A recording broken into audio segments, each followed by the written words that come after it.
ప్రభుత్వ పాఠశాలలో విద్యార్థుల సంఖ్యను పెంచేందుకు విద్యాశాఖ అధికారుల సూచనల మేరకు ఎన్రోల్మెంట్ డ్రైవ్ చేపట్టినట్లు స్కూల్ ప్రధానోపాధ్యాయుడు సుబ్బారావు తెలిపారు. కాకినాడ రమణయ్యపేట బోట్ క్లబ్ వద్ద గల నగరపాలక సంస్థ ప్రాథమిక పాఠశాలలో బడి పిలుస్తోంది పేరిట ఎన్రోల్మెంట్ డ్రైవ్ చేపట్టింది. కార్యక్రమంలో భాగంగా స్కూల్ హెచ్ఎం సుబ్బారావు సారథ్యంలో స్కూల్ ఉపాధ్యాయులు, పార్ట్ టైం ఇన్స్ట్రక్టర్లు ఇంటింటికి వెళ్లి బడి బయట గల విద్యార్థులను ప్రభుత్వ పాఠశాలలో చేర్పించాలని కోరుతూ తల్లిదండ్రులకు తెలియజేశారు. ఈ సందర్భంగా సుబ్బారావు మాట్లాడుతూ రాష్ట్ర ప్రభుత్వం కార్పొరేట్ పాఠశాలలకు ధీటుగా ప్రభుత్వ పాఠశాలలో మౌలిక సదుపాయాలు కల్పించడంతో పాటు ఉచిత పాఠ్య పుస్తకాలు, నోట్బుక్స్, యూనిఫామ్, పౌష్టికాహారంతో కూడిన మధ్యాహ్న భోజన పథకం, తల్లికి వందనం క్రింద 15,000 రూపాయలు అందిస్తుందని తెలిపారు. మన ప్రభుత్వ బడుల్ని మనం కాపాడుకుందాం.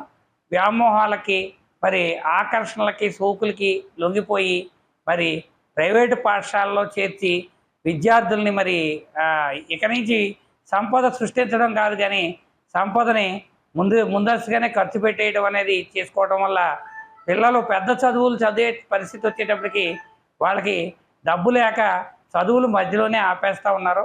ప్రభుత్వం మరి నిర్బంధ ప్రాథమిక ఉచిత విద్యని అందజేస్తున్నప్పటికీ కూడా చదువుకోవడం మానేసి చదువును కొనేటటువంటి పరిస్థితుల్లోకి వెళ్ళిపోతున్నారని చెప్పి మరి మీ ద్వారా తెలియజేసుకుంటూ మరి ఇటీవల కాలంలో మరి ప్రభుత్వ పాఠశాలలో ఉండేటటువంటి 10వ తరగతి విద్యార్థులకి వచ్చినటువంటి ఆ ర్యాంకుల యొక్క వెలువను కూడా మీ అందరూ పరిశీలించి ఉంటారు. కాబట్టి దీన్ని కూడా మీరు బాగా స్టడీ చేయండి.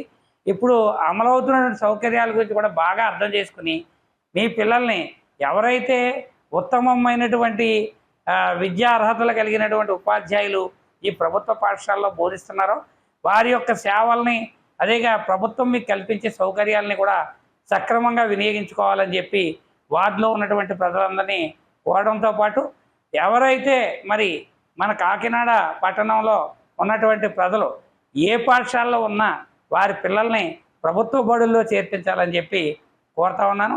నగరపాలక సంస్థ ప్రాథమిక పాఠశాల ప్రధానోపాధ్యాయుడు